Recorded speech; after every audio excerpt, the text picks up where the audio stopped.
जय सनातन धर्म की। प्रिय सनातनियों, आप सभी का स्वागत है हमारे इस कार्यक्रम में। क्या दुनिया के अंदर परमाणु हथियार अपने आप चलने लगेंगे? क्या रशिया की इकोनॉमी और भारत की इकोनॉमी डेड इकोनॉमी है? क्या रशिया का डेड हैंड सक्रिय हो जाएगा? क्या इस विश्व युद्ध के अंदर परमाणु बम चलेंगे और वो भी अपने आप? क्या बड़े देशों की तबाही होगी? और अगर ऐसा कुछ होगा तो उसका घटनाक्रम क्या होगा? होगा या नहीं होगा? अगर होगा तो कैसे होगा? कब होगा? किस तरह से होगा?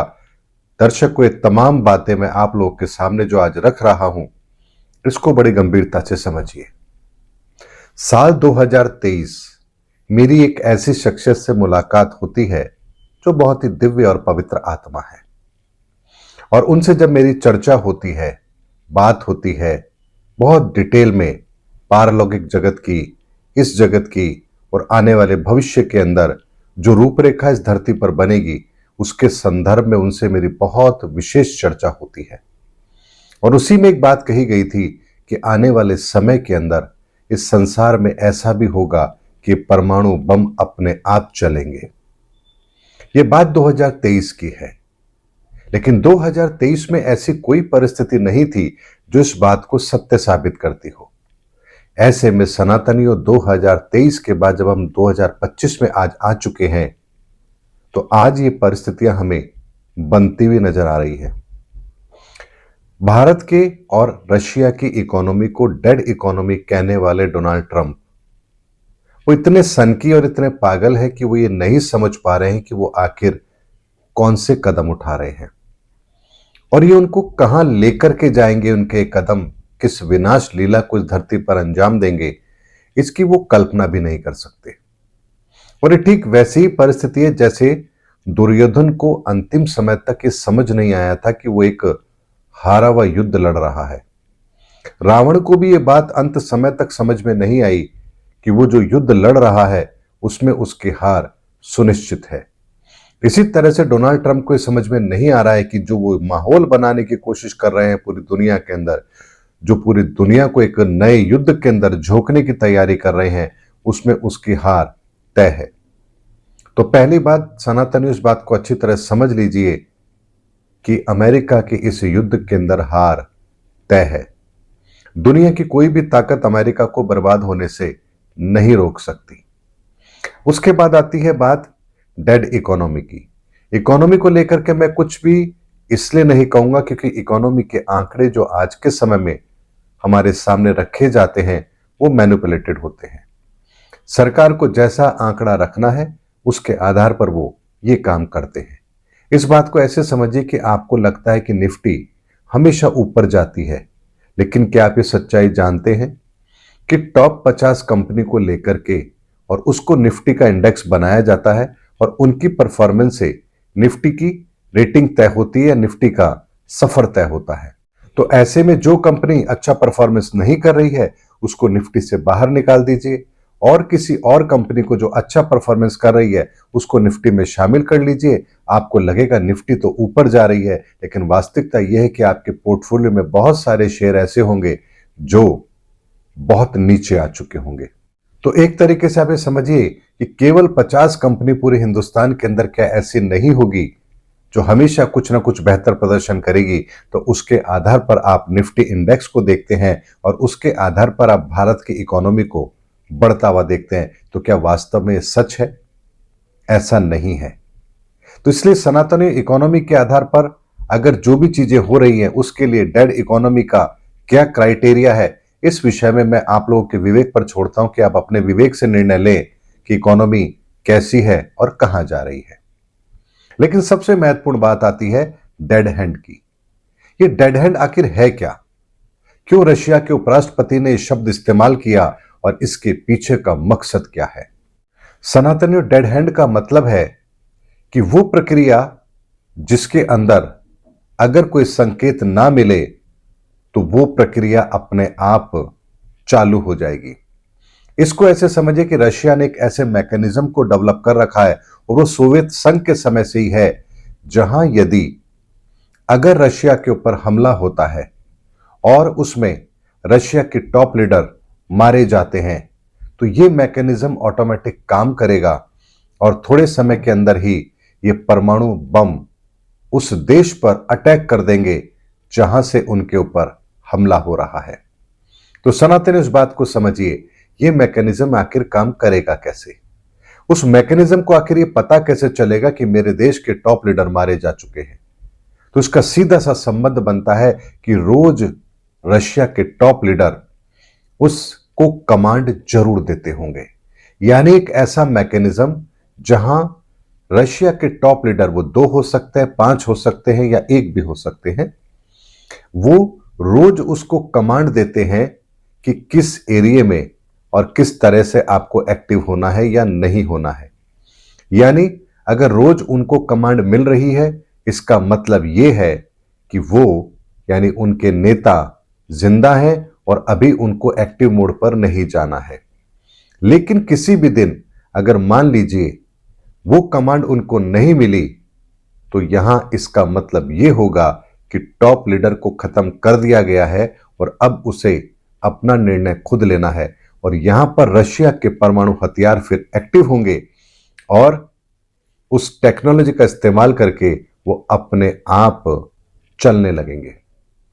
ये घटना जो आज डेड हैंड की बात हम देख रहे हैं, ये ठीक 2023 की उस बात से बिल्कुल मेल खाती है जहां पारलौकिक जगत की ये बात है कि धरती पर ऐसा भी होगा जहां हथियार, परमाणु हथियार अपने आप चलेंगे। अब सनातन इस बात को गंभीरता से समझिए, अगर ऐसा होना है तो इसका मतलब है कि रशिया के टॉप लीडर का खात्मा। और रशिया के टॉप लीडर का खात्मे का मतलब है परमाणु युद्ध का अपने आप शुरू हो जाना। और परमाणु युद्ध का अपने आप शुरू हो जाने का मतलब है थर्ड वर्ल्ड वॉर के अंदर वो बड़ी विनाश की लीला जिसकी हम आज कल्पना भी नहीं कर पा रहे हैं। ऐसे में सनातन ये बहुत ही गंभीर और चिंता का विषय है कि जो परिस्थितियां इस समय पर बन रही है, इसके परिणाम को कोई एनालिसिस कर ही नहीं पा रहा है। ये तो मैंने केवल आपको यूएसएसआर यानी संयुक्त राष्ट्र संघ के उस समय की आपको टेक्नोलॉजी की बात कही है। सोचिए आज के वर्तमान में 2025 में न जाने कितने देशों ने किस तरह की टेक्नोलॉजी बना रखी होगी, जहां वो अपने आत्म सुरक्षा के लिए किस किस चैनल पर काम कर रहे होंगे, ये हमको आज उसका अंदाजा भी नहीं है। ऐसे में अगर रशिया के टॉप लीडर मारे जाते हैं तो वो परमाणु हथियार अपने आप चलेंगे और वो परमाणु हथियार यदि चलेंगे तो दुनिया में क्या विनाश होगा, इसकी आप कल्पना कर सकते हैं। तो सनातनियों, क्या इस समय पर हम युद्ध के मुहाने पर नहीं खड़े हैं? 2 परमाणु पनडुब्बियों की तैनाती जो अमेरिका कर रहा है रशिया के नजदीक, ये अब सीधे सीधे 2 महाशक्तियों के आमने सामने होने की स्थिति है। भारत के साथ जैसा अमेरिका ने व्यवहार किया और उसके बाद जिस तरह से यूरोप के कुछ देश हमारे साथ हुए, कनाडा हमारे साथ हुआ, फ्रांस हमारे साथ हुआ और ईरान ने जिस तरह से हमारा साथ दिया, रशिया ने अभी तक हमारा साथ नहीं छोड़ा, ये कुल मिलाकर के स्थिति ऐसी बनती जा रही है जहां एक विश्व युद्ध की भूमिका अब अपने निर्णायक मोड़ पर है। लेकिन सनातनी एक बात को समझिए, भगवान श्री कृष्ण के दुर्योधन के पास जाकर 5 गांव के प्रस्ताव तक दुर्योधन को यह पता नहीं था कि आने वाले समय के अंदर कितना बड़ा महाभारत का युद्ध होने वाला है। लेकिन भगवान श्री कृष्ण ने उसी समय घोषणा की थी कि अब महायुद्ध होकर रहेगा, क्योंकि वो अंतिम शांति का प्रस्ताव था जो दुर्योधन ने ठुकरा दिया। ऐसे में सनातनियों, 30 मार्च 2025 का दिन वो दिन था जब इस धरती के सभी शांति प्रस्ताव पूर्ण हो चुके थे और उसके पश्चात अब कोई भी शांति का प्रस्ताव इस धरती पर काम नहीं करेगा। ऐसे में सनातन एक बात को समझिए कि शांति का प्रस्ताव यदि समाप्त कर दिया गया है तो युद्ध होना तो तय है, महाविनाश होना तो तय है। लेकिन इस महाविनाश के अंदर जो धर्म के रास्ते पर है उसकी सुरक्षा जरूर होगी, उसका बाल भी बांका नहीं होगा, ये बात निश्चित है। अब आपको लगेगा ऐसा कैसे हो सकता है, तो एक बात को समझ लीजिए, मीरा को जहर देने के बाद भी मीरा का क्या बिगड़ा? प्रहलाद को आग के हवाले करने के बाद भी प्रहलाद का क्या बिगड़ा? हिरण्याकश्यप ने अपने लिए ऐसा वरदान ले लिया कि कोई उसे मार ना सके, तो क्या नरसिंह का रूप प्रकट नहीं हुआ? सनातनियों, ईश्वर और ईश्वर की शक्तियां असीमित होती हैं।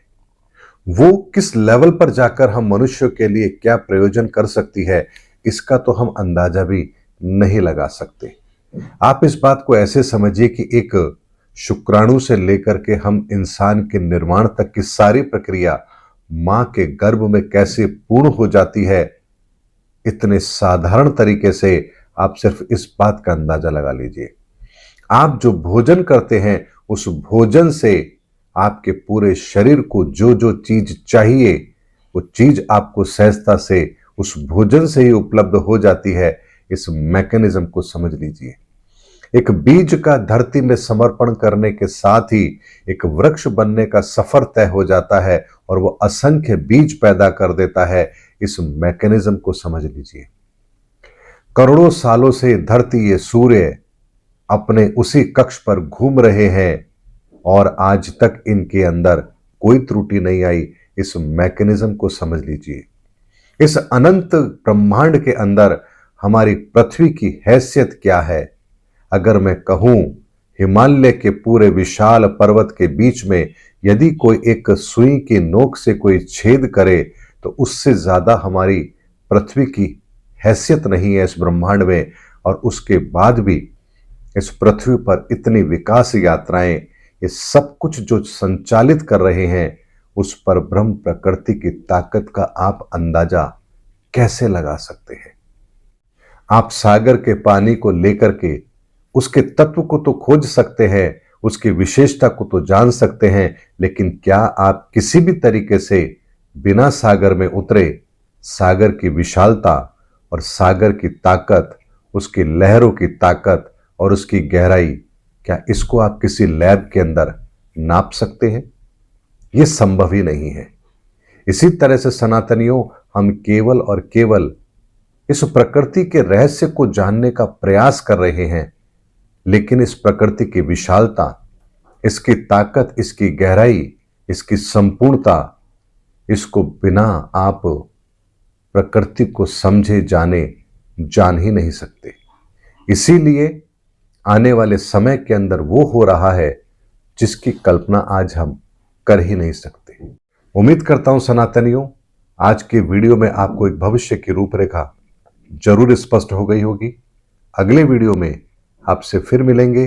तब तक के लिए जय सनातन धर्म की, जय धर्मयुग की, जय सनातन विश्व।